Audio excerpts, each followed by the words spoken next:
नमो नमः। संस्कृत निधि चैनल में आपका स्वागत है। तो प्रस्तुत है समास प्रकरण का भाग 2। जैसा कि आपको ज्ञात है कि पिछला वीडियो जो था वो भाग 1 था और उसमें हमने समास का सामान्य परिचय पढ़ा था और समास के 5 भेदों के विषय में पढ़ा था। केवल समास, अव्ययी भाव समास, तत्पुरुष समास, बहुव्रीहि समास और द्वंद्व समास। तो केवल समास और अव्ययी भाव समास को हम पिछले वीडियो में विस्तृत रूप से देख चुके हैं। अगर आपने वह वीडियो नहीं देखा है और आपको उसकी आवश्यकता है तो लिंक आपको नीचे डिस्क्रिप्शन बॉक्स में मिल जाएगा, आप देख लीजिए। आज के वीडियो में हम तत्पुरुष समास का विस्तार से अध्ययन करेंगे। तो आइए शुरू करते हैं। तो तत्पुरुष समास क्या होता है? तो प्रायेण उत्तर पदार्थ प्रधानस तत्पुरुषः। तो इस पदार्थ में, माफ कीजिएगा, इस समास में उत्तर पदार्थ की प्रधानता होती है। उत्तर अर्थात बाद वाले पद की प्रधानता होती है। कैसे होती है बाद वाले पद की प्रधानता? जैसे हमने किसी से कहा कि गंगा जलम आने, कि गंगा जल लाओ। तो जो गंगा जलम है, आने तो क्रिया है, कोई किसी के द्वारा जो कार्य किया जा रहा है उसको हम क्रिया कहते हैं। तो आने यहाँ पर क्रिया रूप है और गंगा जलम जो पद है वो हमारा सामासिक पद है। तो गंगा जलम सामासिक पद हो गया। जब हमने इसका विग्रह किया तो बना गंगायाः जलम। तो जब हम बोलते हैं किसी को कि गंगा जलम आने, ऐसा वाक्य जब हम बोलते हैं तो आने क्रिया के साथ जल का सीधा संबंध होता है। क्या लाओ? जल लाओ। ऐसा तो नहीं कहेंगे ना गंगा लाओ। तो जल हमारा परवर्ती है अर्थात उत्तर पद है। तो ये गंगा जलम समस्त पद हो गया और समास विग्रह करने पर हुआ गंगायाः जलम, गंगा का जल। तो गंगा जल ऐसा कहने पर जल पदार्थ की ही प्रधानता होती है, जो उत्तर पद है उसकी ही प्रधानता होती है। तो तत्पुरुष समास में उत्तर पदार्थ की प्रधानता होती है। ये बात हमें ध्यान रखनी है। अब तत्पुरुष समास के कितने भेद होते हैं? 2 प्रकार का होता है तत्पुरुष समास। कौन सा? व्यधिकरण तत्पुरुष और समानाधिकरण तत्पुरुष। अब ये क्या होते हैं? व्यधिकरण तत्पुरुष क्या होता है? जैसे नाम से ही अगर आप देखेंगे तो पता चल जाएगा कि व्यधिकरण अर्थात अलग अलग। तो इस जो व्यधिकरण तत्पुरुष होता है इसमें पूर्व पद और उत्तर पद में भिन्न भिन्न अर्थात अलग अलग विभक्तियां होती है। जैसा हमने देखा था कि जब हम किसी भी समास सामासिक पद का विग्रह करते हैं तो उसमें विभक्तियां लग जाती है। इन्हीं विभक्तियों के लोप होने से हमारा सामासिक पद बनता है। तो जो अलग अलग जो व्यधिकरण तत्पुरुष है उसमें जितने भी पद होते हैं अर्थात हमारे 2 पद होते हैं, पूर्व पद और उत्तर पद, तो दोनों ही पदों में भिन्न भिन्न विभक्तियां होती है। कैसे? देखिए, उदाहरण देखिए। जैसे एक पद है नख भिन्नः, तो नखई भिन्नः अर्थात यहाँ पर जो नख है उसमें तृतीया विभक्ति है और भिन्नः में प्रथमा विभक्ति है। तो व्यधिकरण में ये ध्यान रखना है कि इसमें दोनों पदों में अलग अलग विभक्तियां होती है। और जो व्यधिकरण तत्पुरुष होता है ये 6 प्रकार का होता है। जितनी हमारी विभक्तियां हैं उसी के हिसाब से ये 6 प्रकार का होता है। बस केवल प्रथमा विभक्ति इसमें नहीं आती है क्योंकि वो आगे समानाधिकरण तत्पुरुष में होती है। तो देख लेते हैं हम इनको एक एक उदाहरण के साथ। द्वितीय तत्पुरुष अर्थात द्वितीय व्यधिकरण तत्पुरुष है ये, तो हम इसे द्वितीय तत्पुरुष भी कहेंगे। द्वितीय तत्पुरुष सुख प्राप्त, सुखम प्राप्त, सुख को प्राप्त हुआ। तो यहाँ सुख में द्वितीय विभक्ति है इसलिए ये द्वितीय तत्पुरुष हो गया। तो हमें यहाँ यह बात ध्यान रखनी है कि जो हमारा प्रथम पद है उसमें जो भी विभक्ति होगी उसी विभक्ति का तत्पुरुष हो जाएगा। यहाँ सुखम में द्वितीय है तो द्वितीय तत्पुरुष हो गया। इसी प्रकार तृतीय तत्पुरुष हरित्रातः, हरिणा त्रातः, हरि अर्थात विष्णु के द्वारा बचाया गया। तो हरिणा हमारा प्रथम पद है, प्रथम पद में हमारे तृतीय विभक्ति है इसलिए ये तृतीय तत्पुरुष हो गया। इसी प्रकार चतुर्थी तत्पुरुष यूप दारु, यूपाय दारु अर्थात बलि स्तंभ के लिए लकड़ी, स्तंभ के लिए लकड़ी, यूपाय अर्थात स्तंभ के लिए।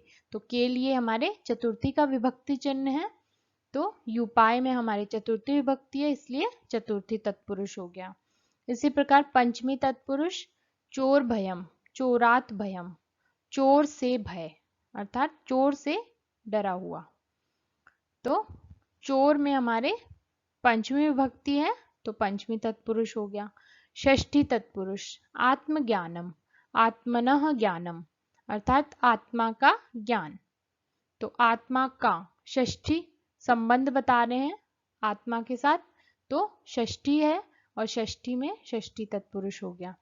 इसी प्रकार सप्तमी तत्पुरुष अक्ष धूर्तः, अक्षेषु धूर्तः अर्थात जो अक्ष अर्थात पासे, जो जुआ खेलते हैं तो पासों के लिए अक्ष शब्द का प्रयोग होता है, तो पासे खेलने में जो धूर्त है। इस प्रकार हमें व्यधिकरण तत्पुरुष के 6 भेद होते हैं और हमें इतना ही ध्यान रखना है कि जो हमारा प्रथम जो पद है उसमें जो विभक्ति है उसी विभक्ति का वो तत्पुरुष हो जाएगा, यही हमारा व्यधिकरण तत्पुरुष होता है।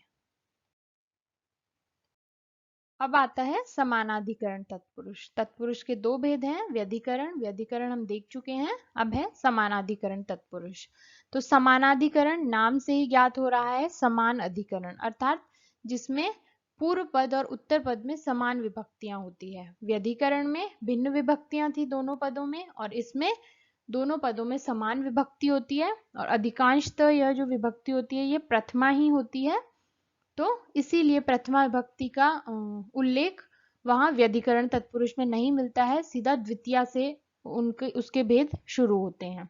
तो समानाधिकरण तत्पुरुष में प्रायः प्रथमा विभक्ति होती है और इसे हम कर्मधारय समास भी कहते हैं। ये एक प्रश्न है जो अनेक प्रतियोगी परीक्षाओं में पूछ लिया जाता है, तो ये हमें ध्यान रखना है कि समानाधिकरण तत्पुरुष ही कर्मधारय समास होता है। अब जो ये समानाधिकरण तत्पुरुष समास है इसके भी कुछ भेद हैं। उनमें पहला भेद है विशेषण पूर्व पद कर्मधारय समास। तो नाम से पता चल रहा है कि जिसका पूर्व पद विशेषण होगा ऐसा कर्मधारय समास। ये होता क्या है ये भी हम देख लेते हैं कि इस समास का जो प्रथम पद है वो विशेषण होता है और दूसरा पद विशेष्य होता है और दोनों ही पदों में समान विभक्तियां होती है। अब विशेषण क्या होता है, वैसे आपको पता ही होगा कि ऐसे शब्द जो किसी संज्ञा की विशेषता बताते हैं, किसी वस्तु, किसी भी वस्तु, व्यक्ति, इनकी विशेषता बताने वाले शब्दों को हम विशेषण कहते हैं। तो इस समास का जो प्रथम पद होगा वो विशेषण होगा और दूसरा पद विशेष्य। जिस भी व्यक्ति, वस्तु आदि की विशेषता बताई जाती है उसको हम विशेष्य कहते हैं। उदाहरण से देख लेते हैं, जैसे है नीलोत्पलम, नीलम उत्पलम। तो नीला उत्पल अर्थात कमल, तो नीला वो जो कमल है वो नीला है, तो कमल हमारा जो है वो विशेष्य हो गया क्योंकि हम कमल की विशेषता बता रहे हैं। और विशेषण क्या है, नीलम, नीलम अर्थात नीला। तो यहाँ पर प्रथम पद जो है वो विशेषण है और द्वितीय पद विशेष्य है और दोनों में देखिए प्रथमा विभक्ति है। इसी प्रकार कृष्ण सर्पः, कृष्णः सर्पः, तो काला सांप। तो सर्प जो है वो विशेष्य है क्योंकि हम सर्प की विशेषता बता रहे हैं और कृष्णः विशेषण है और जो प्रथम पद है वो विशेषण है कृष्ण। तो विशेषण पूर्व पद कर्मधारय समास में प्रथम पद विशेषण होगा और द्वितीय पद विशेष्य होगा और दोनों में ही समान विभक्तियां होती है। ऐसा हमें व्याकरण का भी नियम है कि विशेषण विशेष्य में समान विभक्ति होगी। आगे है उपमान पूर्व पद कर्मधारय समास। उपमान, उपमा अलंकार जो होता है जिसमें हम किसी वस्तु की किसी दूसरे से उपमा करते हैं, किसी साधारण धर्म से उपमा करते हैं अर्थात उसकी सादृश्यता बताना। उपमान, उपमा अलंकार जो होता है सादृश्य बताना, किसी वस्तु की किसी अन्य के साथ सादृश्यता बताना। तो इसमें क्या होता है, उपमान पूर्व पद कर्मधारय समास में जो पूर्व पद है वो उपमान होता है। तो उपमान वाचक जो शब्द हैं उनका साधारण धर्म वाचक शब्दों के साथ समास होता है। अब उपमान क्या होता है, जिससे किसी की समानता बताई जाए अर्थात जिस वस्तु से किसी और की समानता बताई जाए। अब साधारण धर्म क्या है, जिस धर्म से उसकी समानता बताई जाती है। देखिए उपमान अर्थात जिससे किसी की समानता बताई जाए, और साधारण धर्म क्या है, जिस धर्म से समानता बताई जाए कि वो समानता किस धर्म के कारण है उनमें। जैसे हम कहते हैं घन श्यामः, तो इसका समास विग्रह हुआ घन इव श्यामः। घन अर्थात बादल, तो बादल यहाँ पर जो घन है वो उपमान वाचक शब्द है हमारा, क्योंकि इससे हम कोई भी जो अन्य है उसकी समानता बता रहे हैं। और श्यामः क्या है, साधारण धर्म हो गया, वो उन दोनों में है। जो घन है उसमें भी है श्यामः, अर्थात काले वर्ण के लिए यूज होता है श्याम वर्ण, तो घन में भी श्याम वर्ण है, और जिस वस्तु से हम उसकी समानता बता रहे हैं उसमें भी वो श्याम वर्ण है। तो श्याम जो है वो हमारा साधारण वर्ण धर्म हो गया। तो उपमान वाचक शब्द हो गया घन, और श्याम हो गया साधारण धर्मवाचक। समास तो दो ही पदों का हुआ है, घन और श्याम का। इव हमने सिर्फ उसको समझाने के लिए कि समान, ऐसा उस वाक्य को, उस पद को समझाने के लिए हमने इव पद का प्रयोग हुआ है। हालांकि समास यहाँ पर घन और श्याम का ही हुआ है।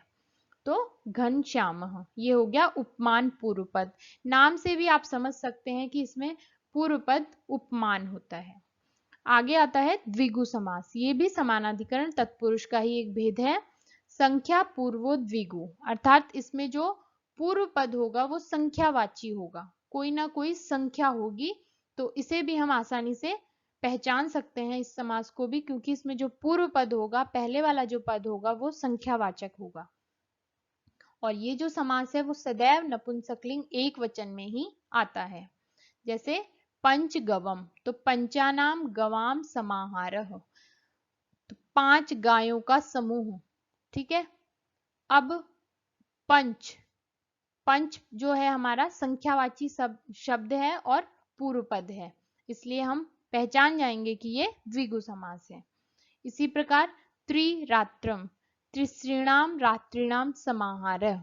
देखिए आप, पूर्व पद और उत्तर पद दोनों में समान विभक्तियां हैं। जो हमने देखा था समानाधिकरण तत्पुरुष का जो विशेषता है कि दोनों पदों में समान विभक्तियां होती है। ये भी षष्ठी का है, ये भी षष्ठी का है, ये भी षष्ठी का है, ये भी षष्ठी का है। तो त्रिरात्रम, त्रिस्त्रीणाम रात्रिणाम समाहार, 3 रात्रियों का समूह। तो त्रिरात्रम, और सामासिक पद बनने के बाद ये सदैव नपुंसकलिंग एक वचन में ही रहेगा। इसके पश्चात आता है द्वयंगुलम, द्वे अंगुली प्रमाणम अस्य। हम जब किसी वस्तु को नापते हैं, ये द्वयंगुलम एक नाप है जो नाट्य शास्त्र में प्राप्त होता है कि जब हम किसी वस्तु को नापते हैं, कि हम जब हिंदी में कहते हैं 2 अंगुल का है, मतलब किसी की गहराई या किसी की लंबाई चौड़ाई हम ऐसे हाथ से जब नापते हैं, तो ये प्रमाण के लिए ये पद उपयोग में लिया जाता है कि 2 अंगुली जिसके प्रमाण हैं। तो यहाँ पर देखिए द्वे अंगुली, 2 है अंगुलियां तो द्विवचन है, तो द्वे अंगुली प्रमाणम अस्य, तो द्वयंगुलम बन गया है। तो द्विगु समास में हमें क्या ध्यान रखना है कि इस समास का जो पूर्व पद है वो संख्यावाची होता है, और यह सदैव नपुंसकलिंग एक वचन में आता है। अब तत्पुरुष समास के कुछ उपभेद भी होते हैं, अर्थात जो पीछे समानाधिकरण तत्पुरुष और व्यधिकरण तत्पुरुष है, उनके अतिरिक्त भी कुछ और भेद होते हैं जो उन दोनों के अंतर्गत नहीं आते हैं। तो वो कौन से हैं? उसमें पहला है नए समास। इस समास का पूर्व पद निषेधार्थक होता है। निषेध अर्थात न अर्थ में होता है, नहीं के अर्थ में होता है। और उत्तर पद संज्ञा पद या विशेषण भी हो सकता है। जैसे कि अब्राह्मण, न ब्राह्मण इति अब्राह्मण, जो ब्राह्मण नहीं है। अनश्व, न अश्व इति अनश्व। तो जो ये अ है यहाँ पर वो न का सूचक है, अर्थात निषेध का सूचक है। नए का अर्थ होता है निषेध। तो प्रथम पद जहां पर न होगा, नय होगा, निषेध होगा, अ से भी हमें पता चलेगा, और अगर समास विग्रह है तो वहां न लगा होगा। तो ये हमारा नए समास होता है। उसके पश्चात आता है प्रादि तत्पुरुष समास। इस समास का पूर्व पद कुगति संज्ञक अथवा प्र होता है। कुगति संज्ञक, इस समास को हम गति तत्पुरुष समास भी कहते हैं, ये भी ध्यान रखना होगा। ये दोनों एक ही समास हैं, प्रादि तत्पुरुष तथा गति तत्पुरुष। तो इसमें प्रथम पद कु भी हो सकता है और प्र भी हो सकता है। तो कुपुरुषः, कुत्सितः पुरुषः, प्राचार्य, प्रगतः आचार्य, प्रधान आचार्य। ठीक है, तो यहाँ पर कु प्रथम है, प्रथम पद है अर्थात, और प्र प्रथम पद है, तो इससे हमें ज्ञान हो जाएगा कि ये प्रादि तत्पुरुष है। इसके पश्चात आता है उपपद तत्पुरुष समास। इसमें जो पूर्व पद है वो उपपद होता है, अर्थात कोई सुबंत होता है, और उत्तर पद जो होता है वो कृत प्रत्यय होता है, कृत प्रत्यांत। प्रत्यय लिखा हुआ है तो ये तिंग से भिन्न होना चाहिए। तिंग हमारे किस में उपयोग में होते हैं, हमारी जो क्रियाएं होती है, धातु रूप जो होते हैं वो हमारे तिंगंत होते हैं, उनमें तिंग लगा होता है, ती तह अंति, ये सब तिंगंत प्रत्यय होते हैं। और इसका जो उत्तर पद होता है वो कृत प्रत्यांत होता है, कृत प्रत्यय अंत में होता है। तो सुबंत का कृत के साथ समास होता है। यहाँ पर उदाहरण से देखते हैं, कुंभकारः, यहाँ पर कुंभम करोति इति कुंभकारः। तो कुंभ हमारा जो है वो सुबंत है, उपपद है, और कारः जो है वो कृत प्रत्यांत है। क्री धातु से हमने अण प्रत्यय किया है और उसको अचोल नीति से वृद्धि होकर आर आदेश होकर कारः बन गया है क्री धातु से। ठीक है, तो ये बन गया कुंभकारः। तो यहाँ पर कुंभ जो हमारा सुबंत है उसका क्री धातु जो कि एक कृत प्रत्यांत है उसके साथ समास हुआ है। तो ये था हमारा तत्पुरुष समास। आपको समझ आ गया होगा। यदि फिर भी आपका विषय से संबंधित कोई प्रश्न है तो आप मुझे पूछ सकते हैं, और किसी विशेष विषय पर वीडियो चाहते हैं वो भी आप मुझे बता सकते हैं। वीडियो को लाइक और शेयर करें, चैनल को सब्सक्राइब करें। धन्यवाद।